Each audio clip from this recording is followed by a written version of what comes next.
Novela del amante liberal de Miguel de Cervantes Saavedra. Primera parte.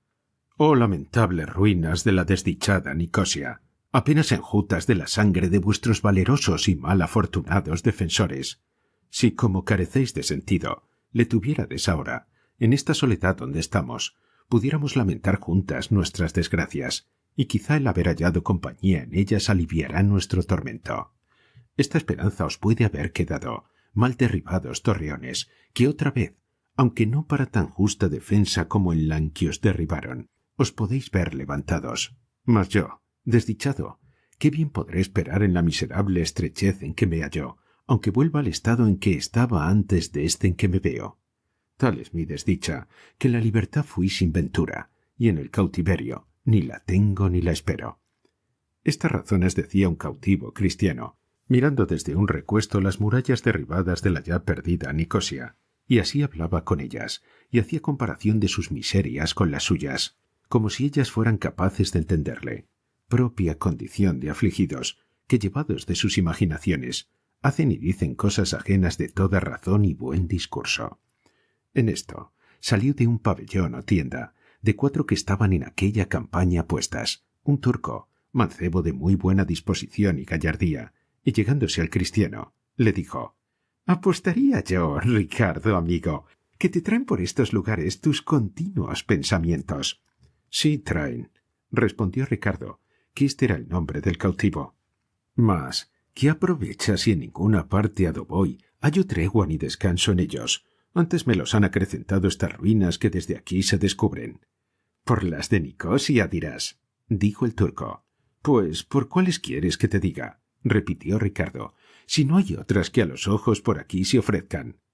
«Bien tendrás que llorar», replicó el turco, «si en estas contemplaciones entras, porque los que vieron habrá 2 años a esta nombrada y rica isla de Chipre en su tranquilidad y sosiego, gozando sus moradores en ella de todo aquello que la felicidad humana puede conceder a los hombres, y ahora los ve o contempla, o desterrados de ella, o en ella cautivos y miserables. ¿Cómo podrá dejar de no dolerse de su calamidad y desventura? Pero dejemos estas cosas, pues no llevan remedio, y vengamos a las tuyas, que quiero ver si le tienen. Y así, te ruego, por lo que debes a la buena voluntad que te he mostrado, y por lo que te obliga el ser entrambos de una misma patria, y habernos criado en nuestra niñez juntos, que me digas qué es la causa que te trae tan demasiadamente triste, que, puesto caso que sola la del cautiverio es bastante para entristecer el corazón más alegre del mundo, todavía imagino que de más atrás traen la corriente tus desgracias, porque los generosos ánimos, como el tuyo, no suelen rendirse a las comunes desdichas, tanto que den muestras de extraordinarios sentimientos. Háceme creer esto, el saber yo que no eres tan pobre que te falte para dar cuanto pidieren por tu rescate, ni estás en las torres del Mar Negro, como cautivo de consideración, que tarde o nunca alcanza la deseada libertad. Así que, no habiéndote quitado la mala suerte las esperanzas de verte libre, y con todo esto, verte rendido a dar miserables muestras de tu desventura, no es mucho que imagine que tu pena procede de otra causa que de la libertad que perdiste, la cual te suplico que me digas, ofreciéndote cuanto puedo y valgo. Quizá para que yo te sirva, ha traído la fortuna este rodeo de haberme hecho vestir de este hábito que aborrezco. Ya sabes, Ricardo, que es mi amo el cadí de esta ciudad, que es lo mismo que ser su obispo. Sabes también lo mucho que vale y lo mucho que con él puedo. Juntamente con esto, no ignoras el deseo encendido que tengo de no morir en este estado que parece que profeso, pues cuando más no pueda, tengo de confesar y publicar a voces la fe de Jesucristo, de quien me apartó mi poca edad y menos entendimiento, puesto que sé que tal confesión me ha de costar la vida, que a trueco de no perderla del alma, daré por bien empleado perderla del cuerpo. De todo lo dicho quiero que infieras, y que consideres que te puede ser de algún provecho mi amistad, y que, para saber qué remedios o alivios puede tener tu desdicha, es menester que me la cuentes, como ha menester el médico la relación del enfermo, asegurándote que la depositaré en lo más escondido del silencio. A todas estas razones estuvo callando Ricardo, y viéndose obligado de ellas y de la necesidad, le respondió con estas: «Si así como has acertado, oh amigo Mahamut, que así se llamaba el turco. En lo que de mi desdicha imaginas, acertarás en su remedio. Tuviera por bien perdida mi libertad, y no trocara mi desgracia con la mayor ventura que imaginarse pudiera. Mas yo sé que ella es tal, que todo el mundo podrá saber bien la causa de donde procede, mas no habrá en él persona que se atreva, no sólo a hallarle remedio, pero ni aun alivio. Y para que quede satisfecho de esta verdad, te la contaré en las menos razones que pudiere. Pero, antes que entre yo en el confuso laberinto de mis males, quiero que me digas qué es la causa que Hazán Bajá, mi amo, ha hecho plantar en esta campaña estas tiendas y pabellones antes de entrar en Nicosia, donde viene proveído por virrey, o por bajá, como los turcos llaman a los virreyes. Yo te satisfaré brevemente, respondió Mahmud, y así has de saber que es costumbre entre los turcos que los que van por virreyes de alguna provincia no entran en la ciudad donde su antecesor habita hasta que él salga de ella y deje hacer libremente al que viene la residencia, y, en tanto que el bajá nuevo la hace, el antiguo se está en la campaña esperando lo que resulta de sus cargos, los cuales se le hacen sin que él pueda intervenir a valerse de sobornos ni amistades, si ya primero no lo ha hecho.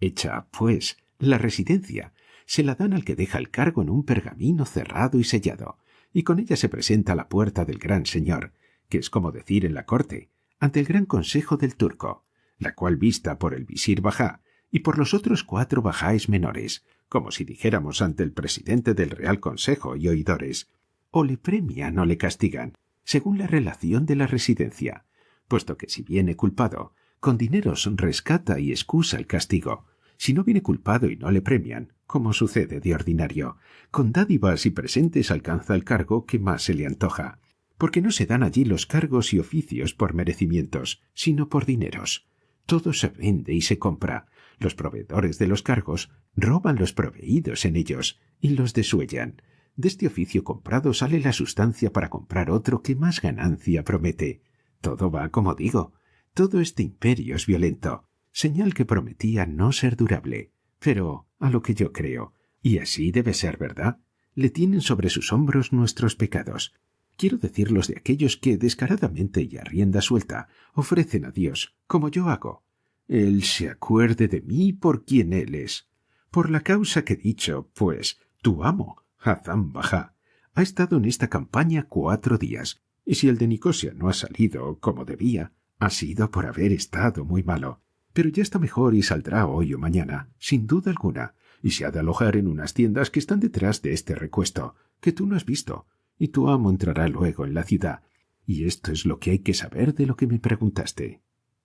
Escucha, pues, dijo Ricardo, mas no sé si podré cumplir lo que antes dije, que en breves razones te contaría mi desventura, por ser ella tan larga y desmedida, que no se puede medir con razón alguna. Con todo esto, haré lo que pudiere y lo que el tiempo diere lugar, y así, te pregunto primero si conoces en nuestro lugar de Trápana una doncella a quien la fama daba nombre de la más hermosa mujer que había en toda Sicilia.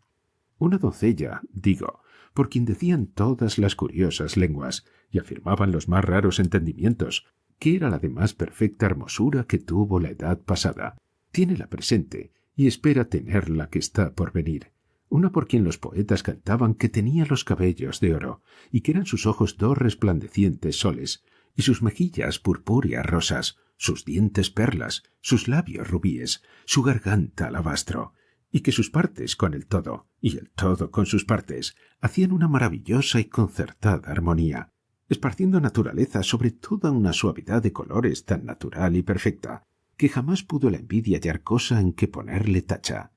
¿Qué? ¿Es posible, Mahamud, que ya no me has dicho quién es y cómo se llama? Sin duda creo, o que no me oyes, o que, cuando en Trápana estabas, carecías de sentido. En verdad, Ricardo, respondió Mahmud, que si la que has pintado con tantos extremos de hermosura no es Leonisa, la hija de Rodolfo Florencio, no sé quién sea, que ésta sola tenía la fama que dices. Esa es, oh Mahmud, respondió Ricardo. Esa es, amigo, la causa principal de todo mi bien y de toda mi desventura. Esa es, que no la perdida libertad, por quien mis ojos han derramado, derraman y derramarán lágrimas sin cuento, y la por quien mis suspiros encienden el aire cerca y lejos, y la por quien mis razones cansan al cielo que las escucha y a los oídos que las oyen. Esa es por quien tú me has juzgado por loco, o por lo menos por de poco valor y menos ánimo.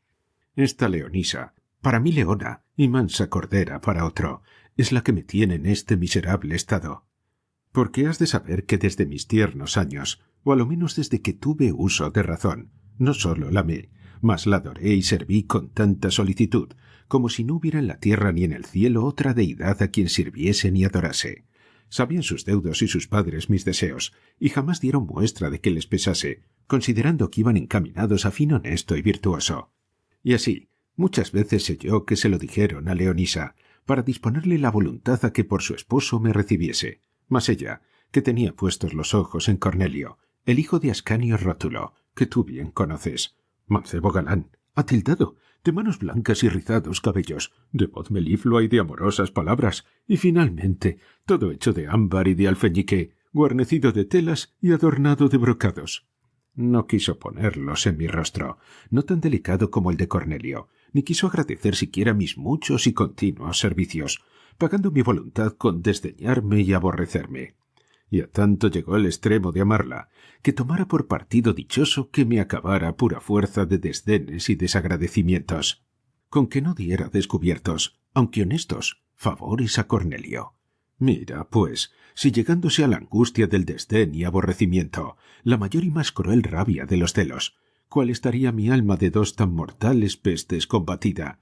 Disimulaban los padres de Leonisa los favores que a Cornelio hacía, creyendo, como estaba en razón que creyesen, que atraído el mozo de su incomparable y bellísima hermosura, la escogería por su esposa, y en ello granjearían yerno más rico que conmigo. Y bien pudiera ser, si así fuera, pero no le alcanzaran, sin arrogancia sea dicho, de mejor condición que la mía, ni de más altos pensamientos, ni de más conocido valor que el mío. Sucedió, pues, que en el discurso de mi pretensión alcancé a saber que un día del mes pasado de mayo, que este de hoy hace un año, 3 días y 5 horas, Leonisa y sus padres, Cornelio y los suyos, se iban a solazar con toda su parentela y criados al jardín de Ascanio, que está cercano a la marina, en el camino de las salinas. Bien lo sé, dijo Mahmud.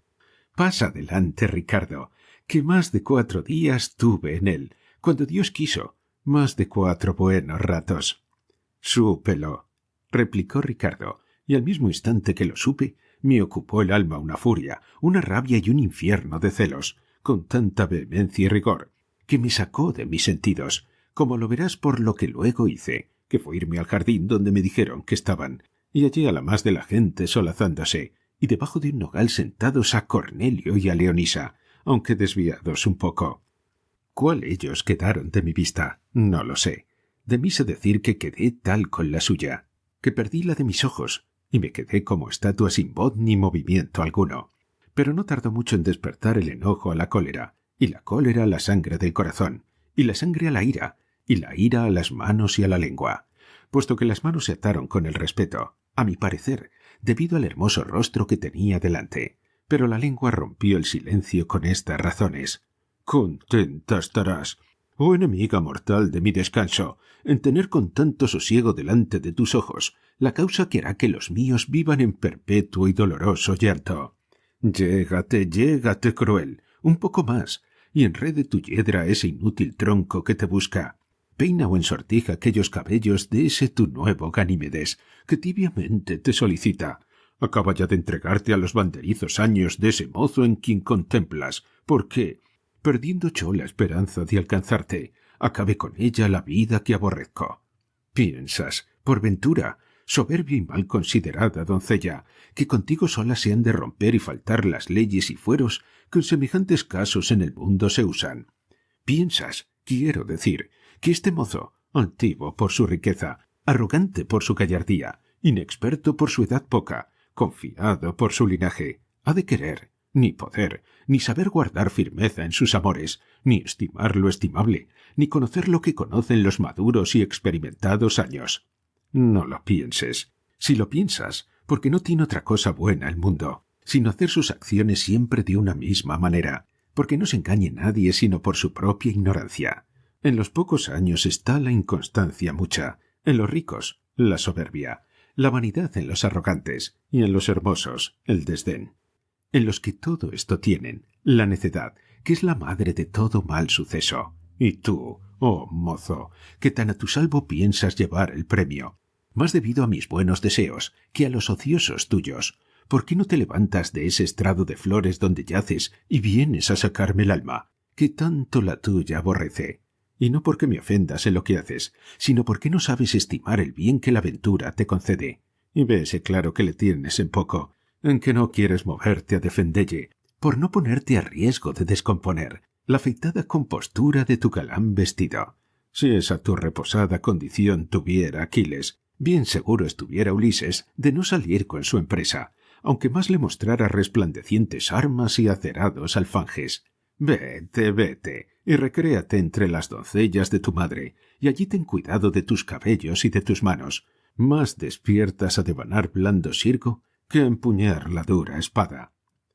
A todas estas razones jamás se levantó Cornelio del lugar donde le hallé sentado. Antes estuvo quedo, mirándome como embelesado, sin moverse, y a las levantadas voces con que le dije lo que has oído, se fue llegando la gente que por la huerta andaba, y se pusieron a escuchar otros más impropios que a Cornelio dije, el cual, tomando ánimo con la gente que acudió, porque todos o los más eran sus parientes, criados o allegados, dio muestras de levantarse. Mas, antes que se pusiese en pie, puse mano a mi espada y acometíle, no solo a él, sino a todos cuantos allí estaban. Pero apenas vio Leonisa relucir mi espada, cuando le tomó un recio desmayo, cosa que me puso en mayor coraje y mayor despecho. Y no te sabré decir si los muchos que me acometieron atendían no más de a defenderse, como quien se defiende de un loco furioso, o si fue mi buena suerte y diligencia, o el cielo, que para mayores males quería guardarme. Porque, en efecto, herí 7 o 8 de los que hallé más a mano. A Cornelio le valió su buena diligencia, pues fue tanta la que puso en los pies huyendo, que se escapó de mis manos. Estando en este tan manifiesto peligro, cercado de mis enemigos, que ya como ofendidos procuraban vengarse, me socorrió la ventura con un remedio, que fuera mejor haber dejado allí la vida, que no, restaurándola por tan no pensado camino, venir a perderla cada hora 1000 y 1000 veces. Y fue que de improviso dieron en el jardín mucha cantidad de turcos de 2 galeotas de corsarios de Biserta, que en una cala, que allí cerca estaba, habían desembarcado, sin ser sentidos de los centinelas de las torres de la marina, ni descubiertos de los corredores o atajadores de la costa. Cuando mis contrarios los vieron, dejándome solo, con presta celeridad se pusieron en cobro. De cuantos en el jardín estaban, no pudieron los turcos cautivar más de a 3 personas y a Leonisa, que aún se estaba desmayada. A mí me cogieron con 4 disformes heridas, vengadas antes por mi mano con 4 turcos, que de otras 4 dejé sin vida tendidos en el suelo. Este salto hicieron los turcos con su acostumbrada diligencia, y no muy contentos del suceso, se fueron a embarcar, y luego se hicieron a la mar, y a vela y remo en breve espacio se pusieron en la Fabiana. Hicieron reseña por ver qué gente les faltaba, y viendo que los muertos eran 4 soldados de aquellos que ellos llaman leventes, y de los mejores y más estimados que traían, quisieron tomar en mí la venganza, y así mandó el arráez de la capitana bajar la entena para ahorcarme. Todo esto estaba mirando Leonisa, que ya había vuelto en sí, y viéndose en poder de los corsarios, derramaba abundancia de hermosas lágrimas, y torciendo sus manos delicadas, sin hablar palabra, estaba atenta a ver si entendía lo que los turcos decían. Mas uno de los cristianos del remo le dijo en italiano cómo el arráez mandaba ahorcar a aquel cristiano, señalándome a mí, porque había muerto en su defensa 4 de los mejores soldados de las galeotas,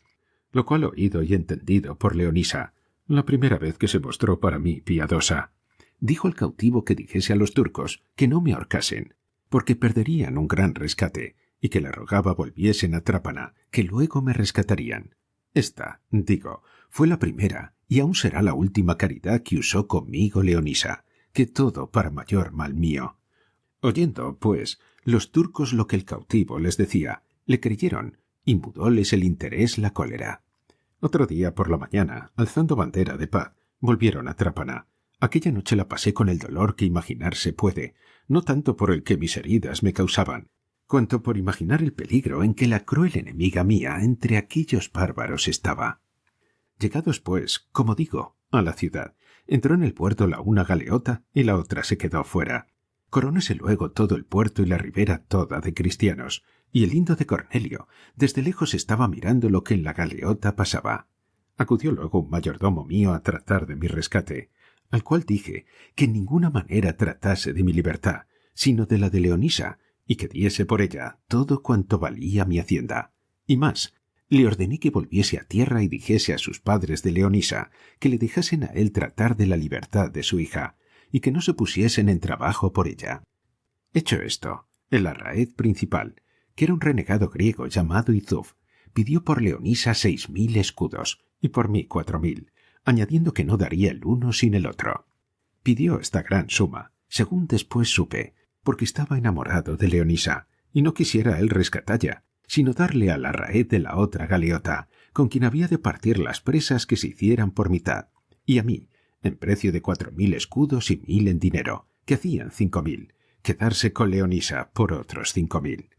Y esta fue la causa por que nos apreció a los dos en 10.000 escudos. Los padres de Leonisa no ofrecieron de su parte nada, atenidos a la promesa que de mi parte mi mayordomo les había hecho. Ni Cornelio movió los labios en su provecho. Los padres de Leonisa no ofrecieron de su parte nada, atenidos a la promesa que de mi parte mi mayordomo les había hecho, ni Cornelio movió los labios en su provecho. Y así, después de muchas demandas y respuestas, concluyó mi mayordomo en dar por Leonisa 5.000 y por mí 3.000 escudos. Aceptó Yzuf este partido, forzado de las persuasiones de su compañero y de lo que todos sus soldados le decían. Mas, como mi mayordomo no tenía junta tanta cantidad de dineros, pidió 3 días de término para juntarlos, con intención de malbaratar mi hacienda hasta cumplir el rescate. Holgóse de esto Yzuf, pensando hallar en este tiempo ocasión para que el concierto no pasase adelante, y volviéndose a la isla de la Fabiana, dijo que llegado el término de los 3 días volvería por el dinero. Pero la ingrata fortuna, no cansada de maltratarme, ordenó que estando desde lo más alto de la isla, puesta a la guarda una centinela de los turcos, bien dentro a la mar descubrió 6 velas latinas, y entendió, como fue verdad, que debían ser o la escuadra de Malta o algunas de las de Sicilia. Bajó corriendo a dar la nueva, y en un pensamiento se embarcaron los turcos, que estaban en tierra, cuál guisando de comer, cuál lavando su ropa, y zarpando con no vista presteza, dieron al agua los remos y al viento las velas, y puestas las proas en berbería, en menos de 2 horas perdieron de vista las galeras, y así, cubiertos con la isla y con la noche, que venía cerca, se aseguraron del miedo que habían cobrado. A tu buena consideración dejo, oh Mahmud, amigo, que consideres cuál iría mi ánimo en aquel viaje, tan contrario del que yo esperaba, y más cuando otro día, habiendo llegado las 2 galeotas a la isla de la Pantanalea, por la parte del mediodía, los turcos saltaron en tierra a hacer leña y carne, como ellos dicen. Y más, cuando vi que los arráeces saltaron en tierra y se pusieron a hacer las partes de todas las presas que habían hecho. Cada acción de estas fue para mí una dilatada muerte. Viendo, pues, a la partición mía y de Leonisa, Yzuf dio a Fetala, que así se llamaba el arráez de la otra galeota, 6 cristianos, los 4 para el remo, y 2 muchachos hermosísimos, de nación corsos, y a mí con ellos, por quedarse con Leonisa, de lo cual se contentó Fetala. Y aunque estuve presente a todo esto, nunca pude entender lo que decían, aunque sabía lo que hacían, ni entendiera por entonces el modo de la partición, si Fetala no se llegara a mí y me dijera en italiano: «Cristiano, ya eres mío. En 2.000 escudos de oro te me han dado. Si quisieres libertad, has de dar 4.000. Si no, acá a morir». Preguntéle si era también suya la cristiana. Díjome que no, sino que Yzuf se quedaba con ella, con intención de volverla mora y casarse con ella. Y así era la verdad, porque me lo dijo uno de los cautivos del remo, que entendía bien el turquesco, y se lo había oído tratar a Yzuf y a Fetala.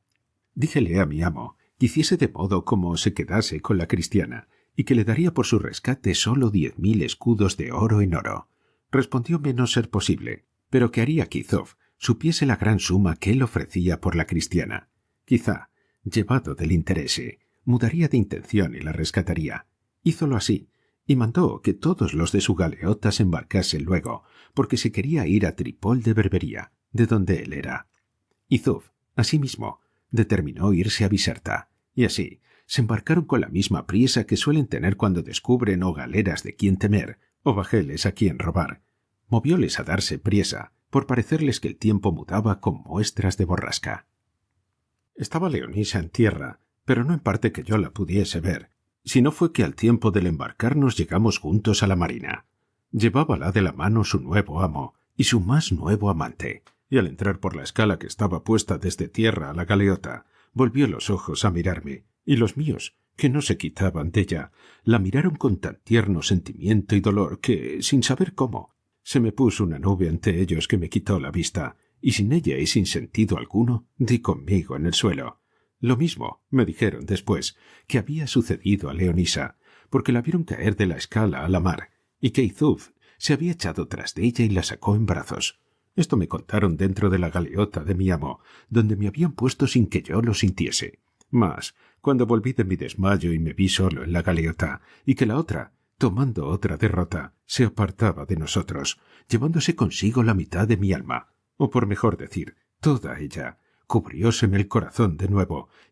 maldije mi ventura y llamé a la muerte a voces. Y eran tales los sentimientos que hacía, que mi amo, enfadado de oírme, con un grueso palo me amenazó que, si no callaba, me maltrataría. Reprimí las lágrimas, recogí los suspiros, creyendo que con la fuerza que les hacía reventarían por parte que abriesen la puerta al alma, que tanto deseaba desamparar este miserable cuerpo. Mas la suerte, aun no contenta de haberme puesto en tan encogido estrecho, ordenó de acabar con todo, quitándome las esperanzas de todo mi remedio. Y fue que en un instante se declaró la borrasca que ya se temía, y el viento, que de la parte de mediodía soplaba y nos embestía por la proa, comenzó a reforzar con tanto brío que fue forzoso volverle la popa y dejar correr el bajel por donde el viento quería llevarle. Llevaba designio la Raed de despuntar la isla y tomar abrigo en ella por la banda del norte, mas sucedióle al revés su pensamiento, porque el viento cargó con tanta furia que, todo lo que habíamos navegado en 2 días, en poco más de 14 horas, nos vimos a 6 millas o 7 de la propia isla de donde habíamos partido, y sin remedio alguno íbamos a investir en ella y no en alguna playa, sino en unas muy levantadas peñas que a la vista se nos ofrecían, amenazando de inevitable muerte a nuestras vidas. Vimos a nuestro lado la galeota de nuestra conserva, donde estaba Leonisa, y a todos sus turcos y cautivos remeros, haciendo fuerza con los remos para entretenerse y no dar en las peñas. Lo mismo hicieron los de la nuestra, con más ventaja y esfuerzo, a lo que pareció, que los de la otra, los cuales, cansados del trabajo y vencidos del tesón del viento y de la tormenta, soltando los remos, se abandonaron y se dejaron ir a vista de nuestros ojos a embestir en las peñas, donde dio la galeota tan grande golpe que toda se hizo pedazos. Comenzaba a cerrar la noche, y fue tamaña la grita de los que se perdían y el sobresalto de los que en nuestro bajel temían perderse, que ninguna cosa de las que nuestro arraez mandaba se entendía ni se hacía. Sólo se atendía a no dejar los remos de las manos, tomando por remedio volver la proa al viento y echar las 2 áncoras a la mar, para entretener con esto algún tiempo la muerte, que por cierta tenían. Y aunque el miedo a morir era general en todos, en mí era muy al contrario, porque con la esperanza engañosa de ver en el otro mundo, a la que había tan poco que de éste había partido, cada punto que la galeota tardaba en anegarse o en embestir en las peñas, era para mí un siglo de más penosa muerte. Las levantadas olas, que por encima del bajel y de mi cabeza pasaban, me hacían estar atento a ver si en ellas venía el cuerpo de la desdichada Leonisa. No quiero detenerme ahora, oh Mahmud, en contarte por menudo los sobresaltos, los temores, las ansias, los pensamientos que en aquella luenga y amarga noche tuve y pasé, por no ir contra lo que primero propuse de contarte brevemente mi desventura. Basta decirte que fueron tantos y tales que, si la muerte viniera en aquel tiempo, tuviera bien poco que hacer en quitarme la vida. Vino el día con muestras de mayor tormenta que la pasada, y hallamos que el bajel había virado un gran trecho, habiéndose desviado de las peñas un buen trecho, y llegándose a la punta de la isla, y viéndose tan a pique de doblarla, turcos y cristianos, con nueva esperanza y fuerzas nuevas, al cabo de 6 horas doblamos la punta, y hallamos más blando el mar y más sosegado, de modo que más fácilmente nos aprovechamos de los remos, y abrigados con la isla, tuvieron lugar los turcos de saltar en tierra, para ir a ver si había quedado alguna reliquia de la galeota que la noche antes dio en las peñas. Mas aún no quiso el cielo concederme el alivio que esperaba tener de ver en mis brazos el cuerpo de Leonisa, que, aunque muerto y despedazado, holgara de verle, por romper aquel imposible que mi estrella me puso de juntarme con él, como mis buenos deseos merecían. Y así rogué a un renegado que quería desembarcarse que le buscase y viese si la mar lo había arrojado a la orilla. Pero, como ya he dicho, todo esto me negó el cielo, pues al mismo instante tornó a embravecerse el viento, de manera que el amparo de la isla no fue de ningún provecho. Viendo esto, Fetala no quiso contrastar contra mi fortuna, que tanto le perseguía, y así mandó poner el trinquete al árbol y hacer un poco de vela. Volvió la proa a la mar y la popa al viento, y tomando él mismo el cargo del timón, se dejó correr por el ancho mar, seguro que ningún impedimento le estorbaría su camino. Iban los remos igualados en la crujía, y toda la gente sentada por los bancos y ballesteras, sin que en toda la galeota se descubriese otra persona que la del cómitre, que por más seguridad suya se hizo atar fuertemente al estanterol. Volaba el bajel con tanta ligereza que, en 3 días y 3 noches, pasando a la vista de Trápana, de Melazo y de Palermo, embocó por el faro de Micina, con maravilloso espanto de los que iban dentro y de aquellos que desde la tierra los miraban.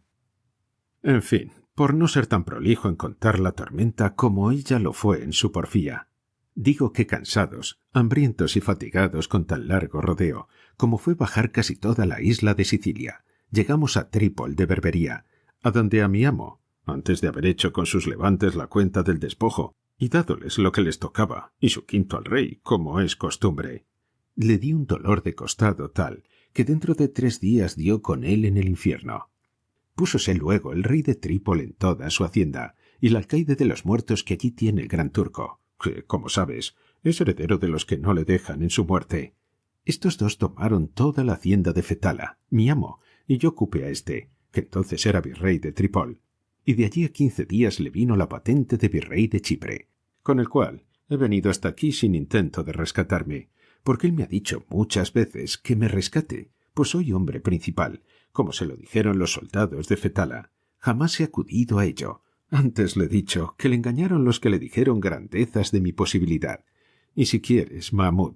que te diga todo mi pensamiento, has de saber que no quiero volver a parte donde por alguna vía pueda tener cosa que me consuele, y quiero ver, juntándose a la vida del cautiverio, los pensamientos y memorias que jamás me dejan de la muerte de Leonisa, vengan a ser parte para que yo no la tenga jamás de gusto alguno. Y si es verdad que los continuos dolores forzosamente se han de acabar, o acabar a quien los padece, los míos no podrán dejar de hacello, porque pienso darle rienda de manera que, a pocos días, den alcance a la miserable vida que tan contra mi voluntad sostengo.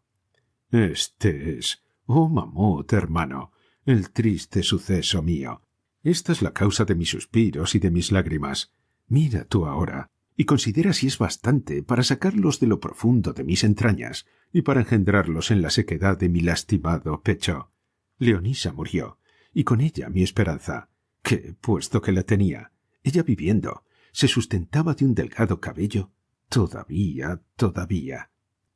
En este, todavía, se le pegó la lengua al paladar,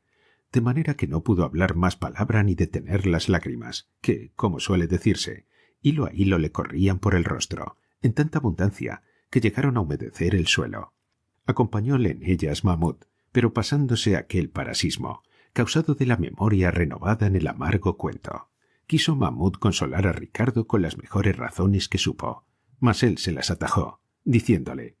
«Lo que has de hacer, amigo, es aconsejarme qué haré yo para caer en desgracia de mi amo y de todos aquellos con quien yo comunicare, para que, siendo aborrecido de él y de ellos, los unos y los otros me maltraten y persigan, de suerte que, añadiendo dolor a dolor y pena a pena, alcance con brevedad lo que deseo, que es acabar la vida». «Ahora he hallado ser verdadero», dijo Mahmud, «lo que suele decirse, que lo que se sabe sentir, se sabe decir, puesto que algunas veces el sentimiento enmudece la lengua. Pero, como quiera que ello sea, Ricardo, ora llegue tu dolor a tus palabras, ora ellas se le aventajen, siempre has de hallar en mí un verdadero amigo, o para ayuda, Oh, para consejo, que aunque mis pocos años y el desatino que he hecho en vestirme este hábito están dando voces que de ninguna de estas dos cosas que te ofrezco se puede fiar ni esperar alguna, yo procuraré que no salga verdadera esta sospecha, ni pueda tenerse por cierta tal opinión. Y puesto que tú no quieras ni ser aconsejado ni favorecido, no por eso dejaré de hacer lo que te conviniere, como suele hacerse con el enfermo. Pide lo que no le dan, y le dan lo que le conviene. No hay en toda esta ciudad quien pueda ni valga más que el cadí, mi amo, ni aun el tuyo, que viene por visorrey de ella, ha de poder tanto. Y siendo esto así, como lo es, yo puedo decir que soy el que más puede en la ciudad, pues puedo con mi patrón todo lo que quiero. Digo esto porque podría ser dar traza con él para que vinieses a ser suyo, y estando en mi compañía, el tiempo nos dirá lo que habemos de hacer, así para consolarte, si quisieres o pudieres tener consuelo, y a mí para salir de esta mejor vida, o a lo menos, aparte donde la tenga, más segura cuando la deje. Yo te agradezco, respondió Ricardo, Mahmud, la amistad que me ofreces, aunque estoy cierto que, con cuanto hicieres, no has de poder cosa que en mi provecho resulte. Pero dejemos ahora esto y vamos a las tiendas, porque a lo que veo sale de la ciudad mucha gente, y sin duda es el antiguo virrey que sale a estarse en la campaña, para dar lugar a mi amo que entre la ciudad a hacer la residencia. Así es, dijo Mahmud. Ven, pues, Ricardo, y verás las ceremonias con que se reciben, que sé que gustarás de verlas. Estamos en buena hora, dijo Ricardo. Quizá te habré menester, si acaso, el guardián de los cautivos de mi amo me ha echado de menos, que es un renegado, corso de nación y de no muy piadosas entrañas.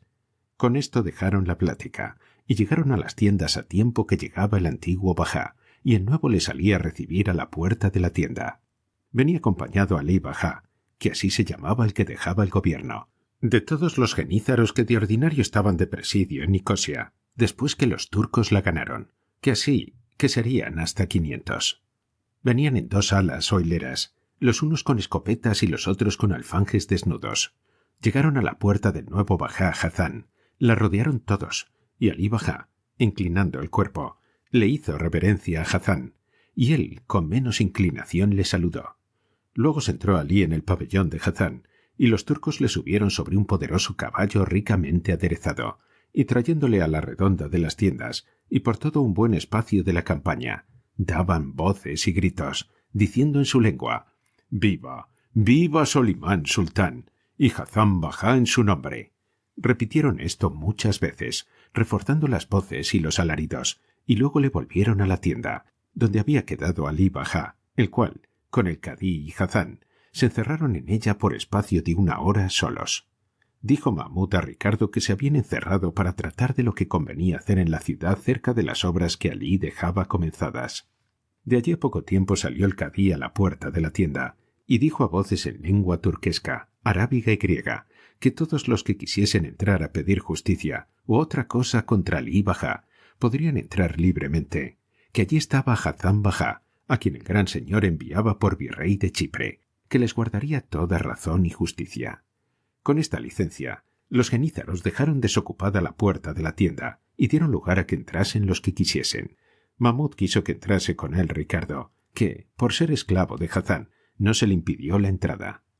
Entraron a pedir justicia, así griegos cristianos como algunos turcos, y todos de cosas de tan poca importancia, que las más despachó el cadí sin dar traslado a la parte, sin autos, demandas ni respuestas, que todas las causas, si no son las matrimoniales, se despachan en pie y en un punto, más a juicio de buen varón que por ley alguna, y entre aquellos bárbaros, si lo son en esto, el cadí es el juez competente de todas las causas, que las abrevia en la uña y las sentencia en un soplo, sin que haya apelación de su sentencia para otro tribunal. En esto entró un chauz, que es como un alguacil, y dijo que estaba en la puerta de la tienda un judío que traía a vender una hermosísima cristiana.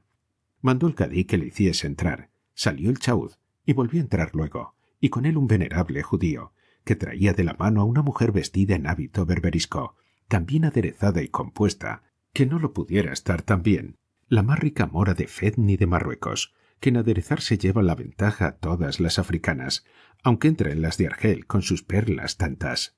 Venía cubierto el rostro con un tafetán carmesí. Por las gargantas de los pies, que se descubrían, parecían 2 carcajes, que así se llaman las manillas en arábigo, al parecer de oro puro, y en los brazos, que asimismo por una camisa de cendal delgado se descubrían o traslucían, traía otros carcajes de oro sembrados de muchas perlas. En resolución, en cuanto al traje, ella venía rica y gallardamente aderezada. Admirados de esta primera vista el cadí y los demás bajáis, antes que otra cosa dijesen ni preguntasen, mandaron al judío que hiciese que se quitase el antifaz la cristiana. Hízolo así, y descubrió un rostro que así deslumbró los ojos y alegró los corazones de los circunstantes, como el sol que, por entrecerradas nubes, después de mucha oscuridad, se ofrece a los ojos de los que le desean.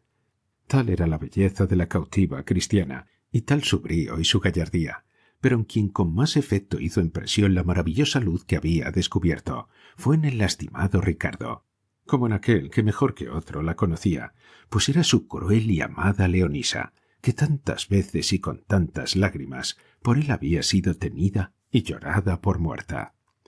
Quedó la improvisa vista de la singular belleza de la cristiana traspasado y rendido el corazón de Alí, y en el mismo grado y con la misma herida se halló el de Hazán, sin quedarse exento de la amorosa llaga el del cadí, que, más suspenso que todos, no sabía quitar los ojos de los hermosos de Leonisa. Y para encender las poderosas fuerzas de amor, se ha de saber que en aquel mismo punto nació de los corazones de los 3 una, a su parecer, firme esperanza de alcanzarla y de gozarla. Y así, sin querer saber el cómo, ni el dónde, ni el cuándo, había venido a poder del judío, le preguntaron el precio que por ella quería. El codicioso judío respondió que 4.000 doblas, que vienen a ser 2.000 escudos, mas apenas hubo declarado el precio, cuando Alí Bajá dijo que él los daba por ella, y que fuese luego a contar el dinero a su tienda. Empero Hazán Bajá, que estaba de parecer de no dejarla, aunque aventurase en ello la vida, dijo: Yo asimismo doy por ella las 4.000 doblas que el judío pide, y no las diera, ni me pusiera a ser contrario de lo que Alí ha dicho, si no me forzara lo que él mismo dirá, qué razón que me obligue y fuerce, y es que esta gentil esclava no pertenece para ninguno de nosotros, sino para el gran señor solamente, y así, digo que en su nombre la compro. Veamos ahora quién será el atrevido que me la quite.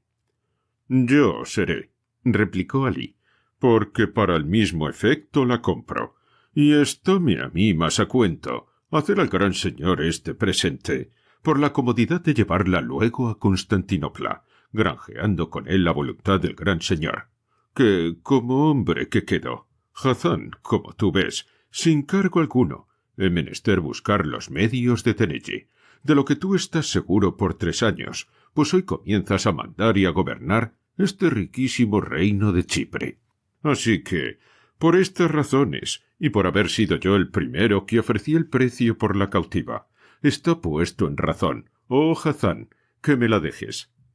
Tanto más es de agradecerme a mí, respondió Hazán, el procurarla y enviarla al gran señor, cuanto lo hago sin moverme a ello interés alguno, y en lo de la comodidad de llevarla, una galeota armaré con sola mi chusma y mis esclavos que la lleve. Azoróse con esta razón y salí, y levantándose en pie, empuñó el alfanje, diciendo: Siendo, oh Hazán, mis intentos unos, que es presentar y llevar esta cristiana al gran señor, y habiendo sido yo el comprador primero, está puesto en razón y en justicia que me la dejes a mí, y cuando otra cosa pensares, este alfanje que empuño defenderá mi derecho y castigará tu atrevimiento. El cadí, que a todo estaba atento, y que no menos que los 2 ardía, temeroso de quedar sin la cristiana, imaginó cómo poder atajar el gran fuego que se había encendido, y juntamente quedarse con la cautiva, sin dar alguna sospecha de su dañada intención. Y así, levantándose en pie, se puso entre los 2, que ya también lo estaban, y dijo: Sosiégate, Hazán, y tú, Alí, estate quedo, que yo estoy aquí, que sabré y podré componer vuestras diferencias de manera que los 2 consigáis vuestros intentos, y el gran señor, como deseáis, sea servido.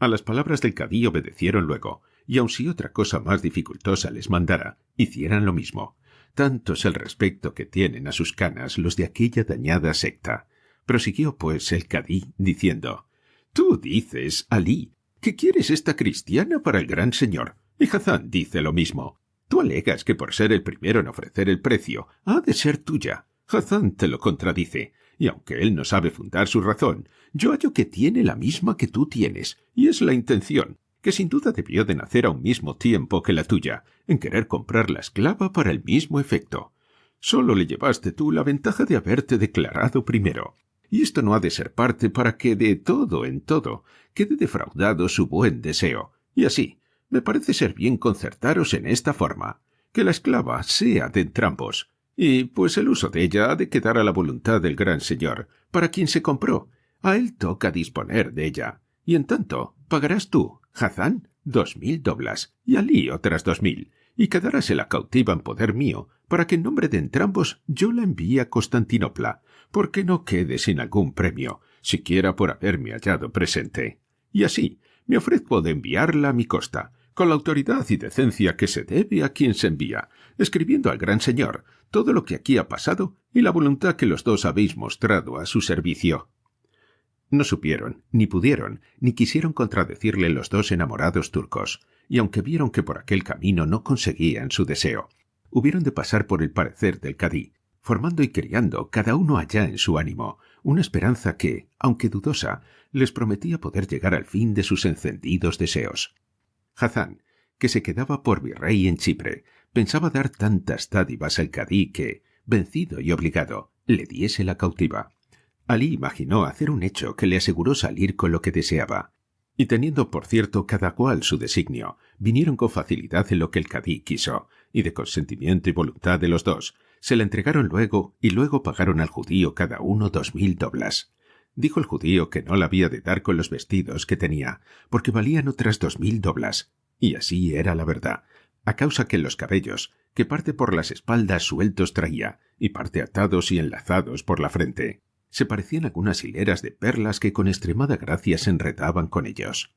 Las manillas de los pies y manos asimismo venían llenas de gruesas perlas. El vestido era una almalafa de raso verde, toda bordada y llena de trencillas de oro. En fin, les pareció a todos que el judío anduvo corto en el precio que pidió por el vestido, y el cadí, por no mostrarse menos liberal que los dos bajáes, dijo que él quería pagarle, porque de aquella manera se presentase al gran señor la cristiana. Tuviéronlo por bien los dos competidores, creyendo cada uno que todo había de venir a su poder.